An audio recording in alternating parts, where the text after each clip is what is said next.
Hello friends, आज की इस वीडियो में मैं आपको उत्तल दर्पण द्वारा प्रतिबिंब का बनना बताऊंगा। अगले वीडियो में मैंने अवतल दर्पण द्वारा प्रतिबिंब का बनना सिखाया था। इस वीडियो में मैं उत्तल दर्पण द्वारा प्रतिबिंब का बनना सिखाऊंगा। यहाँ पर देख रहे हैं तो उत्तल दर्पण आपको पता होगा कि किसे कहते हैं। उत्तल दर्पण जिसमें क्या होते हैं, दबे हुए भाग में क्या लगा रहता है, पॉलिश लगा रहता है तथा उभरे हुए भाग से क्या होता है, प्रकाश का परावर्तन होता है। तो आप बताइए, हम किसी वस्तु को किस साइड में रखेंगे कि यहाँ पर वस्तु क्या होगा, परावर्तित होगी। तो हमें जिस तल पर पॉलिश नहीं लगा होगा उसी तल पर हम क्या करेंगे, हम वस्तु रखेंगे, तो उसी साइड। तो यहाँ पर सबसे पहले हम बना लेते हैं। ये हमारा क्या है, पी है। ये हमारा क्या है, एफ है। ये हमारा क्या है, वक्रता केंद्र है। यह हमारा मुख्य फोकस है। ये हमारा ध्रुव है। ठीक है, तो हम वस्तु किस साइड रखेंगे, इस तरफ रखेंगे तो कुछ दिखाई देगा, पॉलिश है। इस तरफ हम उसी तरफ रखते हैं जिधर क्या, पॉलिश नहीं हुआ रहता है। तो पॉलिश जिस तरफ नहीं लगा रहता है उसी तरफ से हम अपने चेहरा को देख सकते हैं, किसी भी चीज को। अगर हम दर्पण में अगर देख रहे हैं, अगर आप शीशे को उठाएंगे तो कभी दर्पण में देखेंगे तो आप एक तरफ पॉलिश लगा रहता है, दूसरी तरफ पॉलिश नहीं लगा रहता है। तो जिस तरफ पॉलिश लगा उधर से अगर आप देखोगे तो कभी दिखाई नहीं देगा। लेकिन यहाँ पर जिस तरफ पॉलिश नहीं लगा है, चमकदार तल की ओर हमेशा क्या करते हैं, हम वस्तु को रखते हैं। यहाँ पर सबसे पहले जब वस्तु कहाँ रखी हो, अनंत पर। जब वस्तु कहाँ पे रखी हो मेरे भाई, जब वस्तु कहाँ पे हो, जब वस्तु कहाँ पे हो, वस्तु अनंत पर हो, अनंत पर हो। जब वस्तु अनंत पर हो तो यहाँ पर इसका प्रतिबिंब कहाँ बनेगा। जब वस्तु अनंत पर हो तो प्रतिबिंब कहाँ बनेगा, इसे मान लेते हैं ए, इसे मान लेते हैं बी। तो यहाँ पर हमने बताया था जब वस्तु अनंत पर रखी हो तो यहाँ से चलने वाली प्रकाश की किरण, तो यहाँ से चलने वाली प्रकाश की किरण क्या होगी, तो यहाँ से चलने वाली प्रकाश की किरण, इसे हम क्या कहते हैं, मुख्य अक्ष। वस्तु हमारा कहाँ पे है, अनंत पर है, और ये हमारा मुख्य अक्ष के समांतर चलने वाली प्रकाश की किरण, मुख्य अक्ष के समांतर चलने वाली प्रकाश की किरण परावर्तन के पश्चात, ये हमारा क्या, परावर्तन के पश्चात, ये हमारा क्या, उत्तल दर्पण है तो इसके पार तो जाएगा नहीं। लेकिन हम लोग कल्पना कर लेते हैं कि परावर्तन के पश्चात मुख्य फोकस पर मिलती हुई प्रतीत होती है। एक कल्पना है, ये कभी मिलता नहीं है। ठीक है, इधर से आया है, इधर लौट जाएगा। जब हम पीछे की तरफ क्या कर रहे हैं, बढ़ा रहे हैं, तो हमें लग रहा है ये मुख्य फोकस पर जाकर मिलती हुई प्रतीत होती है।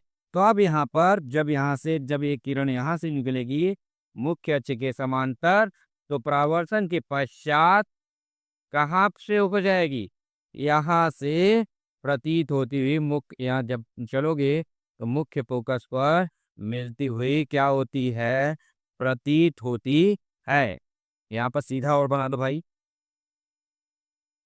मुख्य फोकस पर मिलती हुई क्या होती है, प्रतीत होती है। मुख्य फोकस पर मिलती हुई प्रतीत होती है।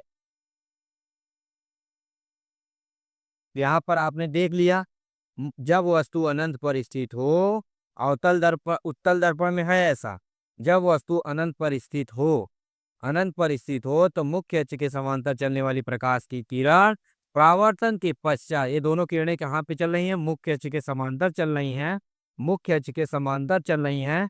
और परावर्तन के पश्चात मुख्य फोकस पर मिलती हुई क्या हो रही है, प्रतीत होती है। तो यही क्या है, जब वस्तु अनंत पर रखी हो तो इसे कहेंगे वस्तु कैसा बन रहा है, वस्तु का प्रतिबिंब कैसा बन रहा है, आभासी। आभासी, सीधा, वस्तु से छोटा, वस्तु से क्या बन रहा है, छोटा। तो यहाँ पे लिखोगे पॉइंट में, पहला क्या बन रहा है, आभासी, आभासी। दूसरा कैसा बन रहा है, वस्तु से वस्तु से छोटा, वस्तु से छोटा। और यहाँ पर तीसरा क्या कहोगे, वस्तु से छोटा, और यहाँ पे मुख्य फोकस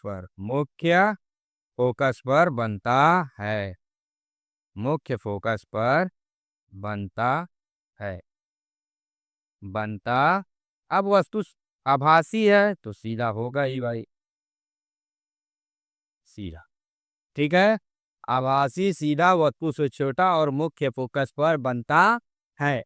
यहाँ पर इतना लिखना ही है, ये आपका की पॉइंट बन जाएगा। ठीक है, आप जब भी लिखेंगे इसी परिभाषा को अगर आप लिखना चाहते हैं तो ऐसे लिखेंगे, जब वस्तु अनंत पर स्थित हो, जब वस्तु अनंत पर स्थित हो तो मुख्य जब वस्तु अनंत पर स्थित हो तो मुख्य अक्ष के समांतर चलने वाली प्रकाश की किरणें, मुख्य अक्ष के समांतर चलने वाली प्रकाश की किरणें परावर्तन के पश्चात, परावर्तन के पश्चात मुख्य फोकस पर मिलती हुई प्रतीत होती है, मुख्य फोकस पर मिलती हुई प्रतीत होती है तथा इनका प्रतिबिंब मुख्य फोकस पर वस्तु से छोटा, आभासी, सीधा बनता है। इस तरह से आप क्या करेंगे, लिख देंगे। तो यहाँ पर ये कंप्लीट हो गया। अब हम नेक्स्ट की तरफ बढ़ते हैं, जब वस्तु कहाँ पर स्थित हो। यहाँ पर दूसरा देखिए, यहाँ पे दूसरा हम लोग बताएंगे जब वस्तु। अब यहाँ पे देखिए फ्रेंड्स, जब वस्तु अनंत तथा ध्रुव के बीच स्थित हो तो हमारा प्रतिबिंब कहाँ बनेगा। तो इस डायग्राम को हम लोग कंप्लीट करके देखेंगे और बताएंगे कि हमारा कहाँ पे बनेगा। यहाँ पर देखिए, अंदर की तरफ पहले पॉलिश लगा लेते हैं क्योंकि ये क्या है, उत्तल दर्पण है। तो यहाँ पर एक हम मुख्य अक्ष को ड्रा कर लेते हैं। यहाँ पे हमारा फोकस हो जाएगा, यहाँ पे दुगनी दूरी पर वक्रता केंद्र हो जाएगा। और यहाँ पर देखिए मुख्य अक्ष के, अब देखिए यहाँ पर प्रथम बार क्या होगा, यहाँ पे हमारा क्या हो गया, ध्रुव हो गया।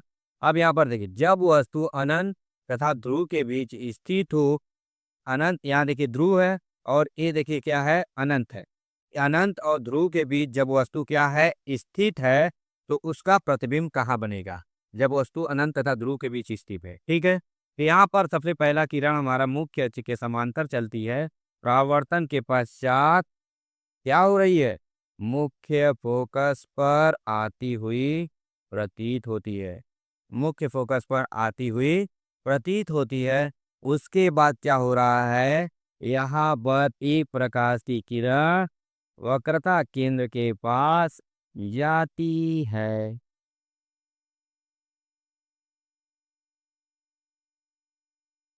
देखिए वक्रता केंद्र की तरफ क्या है, एक प्रकाश की किरण पहले यहाँ से ऐसे पहले मिला लो भाई, पहले ऐसे नहीं समझ में आएगा, पहले मिला लो जिससे कि आप लोगों को समझ में आ जाए। यहाँ पर मिला लो क्योंकि दर्पण के पीछे कोई असली प्रतिबिंब नहीं बनता है, एक कल्पना है हमारा। यहाँ पर देखो हमारा मिल गया, यहाँ पे हमारा जहाँ पर वस्तु क्या होती है, मिलती हैं, जहाँ पर दो किरणें आपस में एक दूसरे को काटती हैं तो वहाँ पर हमारा प्रतिबिंब बनता है। ठीक है, तो यहाँ पर देखो, जब वस्तु ध्रुव और अनंत के बीच स्थित होती है तो मुख्य अक्ष के समांतर चलने वाली प्रकाश की किरणें परावर्तन के पश्चात मिलती हुई, यहाँ पे डॉट डॉट कर दो, आप डॉट डॉट कर दो मेरे दोस्त, समझा करो, यहाँ पे डॉट डॉट होना चाहिए। मिलती हुई क्या हो रही है, प्रतीत होती है, मिलती हुई, मुख्य फोकस पर मिलती हुई प्रतीत होती है तथा वक्रता केंद्र से होकर जाने वाली प्रकाश की किरण परावर्तन के पश्चात क्या होती है, परावर्तन के पश्चात उसी मार्ग पर लौट आती हैं तथा ये दोनों किरणें एक बिंदु ए डैश पर मिलती हुई प्रतीत होती हैं, ए डैश पर मिलती हुई प्रतीत होती हैं। यहाँ पर देखिए, वस्तु से, वस्तु से क्या है, छोटा है, वस्तु से पहला पॉइंट लिखो, पहला पॉइंट लिखोगे वस्तु से, वस्तु से छोटा, वस्तु से छोटा। दूसरा पॉइंट लिखो आभासी,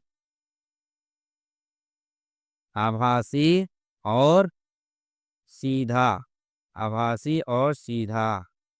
और तीसरा पॉइंट लिखो मुख्य ध्रुव और मुख्य फोकस के बीच, ध्रुव व मुख्य मुख्य फोकस के बीच, ये बीच बनता है, क्या बनता है, प्रतिबिंब बनता है। ठीक है, यहाँ पर आपको क्लियर हो गया होगा, जब वस्तु अनंत तथा ध्रुव के बीच स्थित हो तो यहाँ पे परिभाषा अगर लिखना चाहोगे तो कैसे लिखोगे?